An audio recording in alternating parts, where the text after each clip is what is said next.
A princess vanishes. A $100 million lawsuit erupts. And the Magic Kingdom faces its most expensive mistake yet. Tonight, we break down the story Disney hoped would disappear. The saga of Rachel Zegler and the Snow White scandal that shook Hollywood. Rachel Zegler, once hailed as Disney's modern muse, now at the center of one of the most explosive PR disasters in studio history.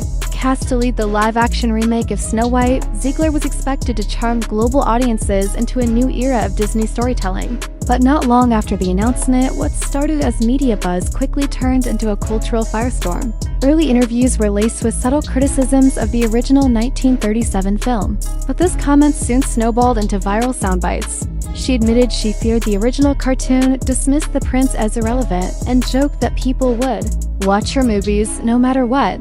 These remarks, once shrugged off as youthful candor, were replayed endlessly online, spliced into memes, stitched into reaction videos, and reinterpreted as signs of arrogance. The actress who once posed in a Snow White gown now stood accused of rejecting the very story she was hired to represent. As her words gained traction, the tone shifted. Zegler wasn't simply critiquing a classic, she was seen as scorning the fans who cherished it.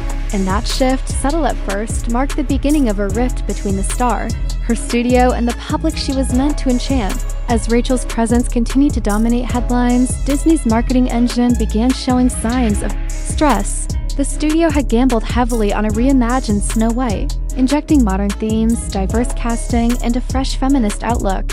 But Zegler's unscripted commentary undermined the very narrative the studio had scripted. When she doubled down during the European press tour, refusing to soften her tone and claiming she owed honesty to her generation, executives were blindsided. A late-night post supporting a controversial political cause further derailed the messaging. Even a private plea from a senior executive urging restraint was leaked and fueled another backlash. Disney's publicists found themselves chasing fires faster than they could contain them. Every patch in the narrative tore open a new hole. Internally, executives debated how to regain control of a press cycle that had spiraled into a meme-fueled referendum on Disney's cultural direction. The youthful authenticity that had made Zegler so appealing now made her unpredictable and unmanageable. Disney had placed their oldest fairy tale in the hands of a Gen Z icon who treated press tours like social media confessionals. The outcome? A marketing strategy in freefall and a brand legacy hanging in the balance. The backlash soon extended beyond optics. Early audience polling revealed a troubling trend. Rachel Zegler's comments were directly impacting intent to purchase tickets.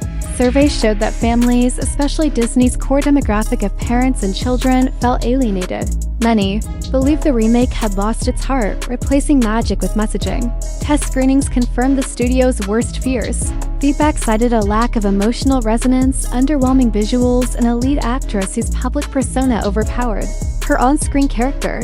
Meanwhile, online forums filled with disillusioned Disney fans who believed the company had strayed too far from its roots. Social platforms amplified every misstep, with hashtags like #NotMySnowWhite and #DisneyDisaster trending globally. Analysts flagged the film's pre-release buzz as dangerously volatile, noting that the trailer's dislike ratio outpaced previous flops. Internally, Disney began to realize that this wasn't just a marketing issue. It was a crisis of consumer trust. What should have been a triumphant return to theatrical magic was now viewed as a cautionary tale of corporate overreach and cultural miscalculation. And at the center of it all was Zegler, whose every word seemed to widen the chasm between Disney and its audience. Opening weekend finally arrived, and the numbers were grim. Despite months of promotion and a holiday release window, Snow White stumbled to a second-place finish, trailing a mid-budget game adaptation that critics had once dismissed. Domestically, the film underperformed severely and international markets offered no lifeline. Merchandise sales were sluggish, pre-order toys were returned or discounted, and fast food partners scaled back promotional tie-ins. Theme park attractions and cruise line adaptations that had been planned around the film were quietly shelved. Inside Burbank headquarters, the mood was somber. Spreadsheets revealed that the film's ballooning marketing budget now rivaled the production itself. Internal forecasts predicted that the movie would struggle to break, even a devastating outcome for a property with near-universal brand recognition. The disappointment was more than financial, it was symbolic. Disney had banked on this remake to prove that its legacy IPs could evolve with the times. Instead, Snow White had become a textbook example of how disconnecting from the emotional core of a story and its audience could backfire. Executives convened emergency sessions, some even suggesting the unthinkable, legal recourse against their own star. And then it happened. Disney's legal team filed a civil complaint in Los Angeles Superior Court, seeking $100 million in damages from Rachel Zegler. The grounds: breach of contract, reputational harm, and measurable financial loss directly linked to her public conduct. The lawsuit alleged that Zegler's statements violated a morals clause, a rarely enforced provision requiring talent to avoid any remarks or actions that could harm the brand. Lawyers presented a mountain of data: sentiment analysis, social media trends, advertiser emails, and box office projections. They argued that Zegler's interviews depressed ticket sales, damaged merchandise partnerships, and impaired Disney's ability to market the film globally. It was a legal bombshell. Suing a lead actor was unprecedented at this scale, a move that stunned the industry and sparked fierce debate. Was Disney protecting its brand or scapegoating a young actress? Agencies expressed outrage, and industry insiders braced for a domino effect. But behind closed doors, many admitted the relationship had become unsalvageable.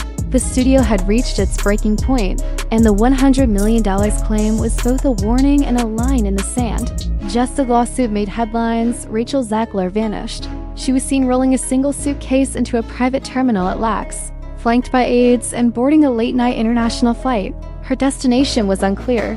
Speculation ran wild. Some claimed she'd fled to Canada, others pointed to Dubai or Europe.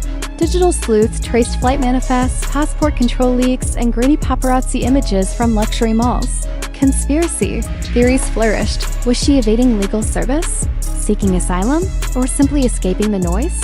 Her disappearance only deepened the intrigue. For weeks, media outlets speculated on her whereabouts. Every blurry photo prompted new TikTok threads. Meanwhile, Disney's lawyers scrambled to locate her for international service. Legal commentators noted that her absence could delay proceedings indefinitely. But for the public, the optics were damning. The star of Snow White had seemingly fled her own fairytale fallout. What began as a casting controversy had become a global spectacle of retreat, retribution, and reputation on the run. Back in Hollywood, the ripple effects were massive. Casting directors began adding digital behavior audits to talent reviews. Studios instituted strict social media NDAs. Entire departments were created to monitor influencer alignment with corporate values. Zegler's case became a cautionary tale taught in media law seminars and brand management courses.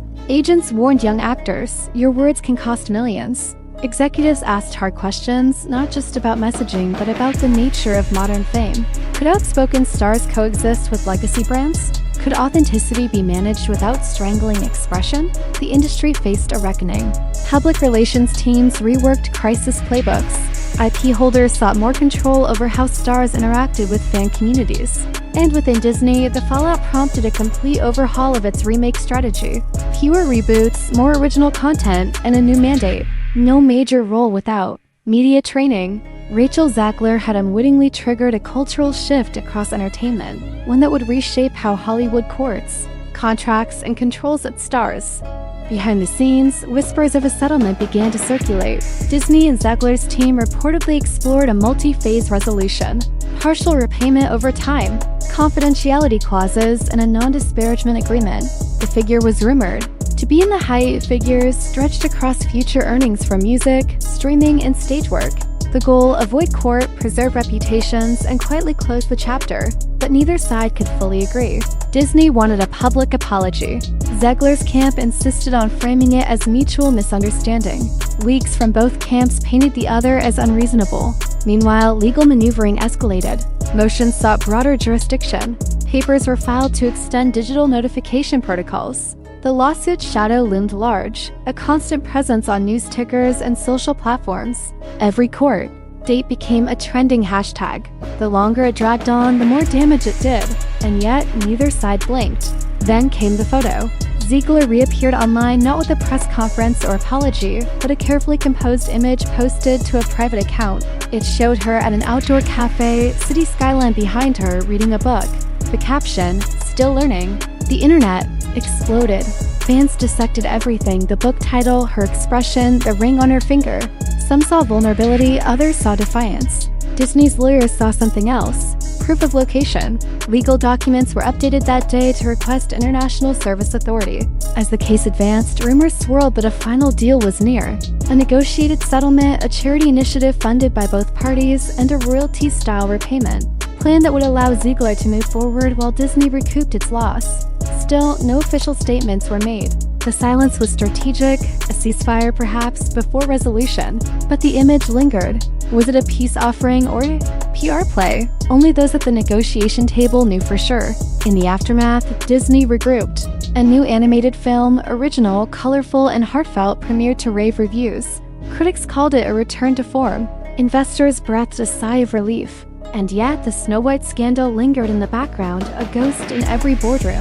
Internally, the company codified new policies: social media boot camps, tighter content sign-offs, and stricter morals clauses. Casting decisions now factored in not just talent, but temperament.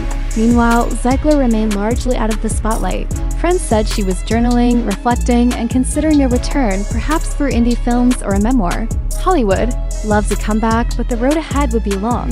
The saga had redefined the stakes of celebrity in the digital age. It exposed the fragile line between freedom and responsibility, between branding and belief. In the end, the lesson was clear. Even fairy tales can fracture. And when they do, it takes more than magic to put them back together.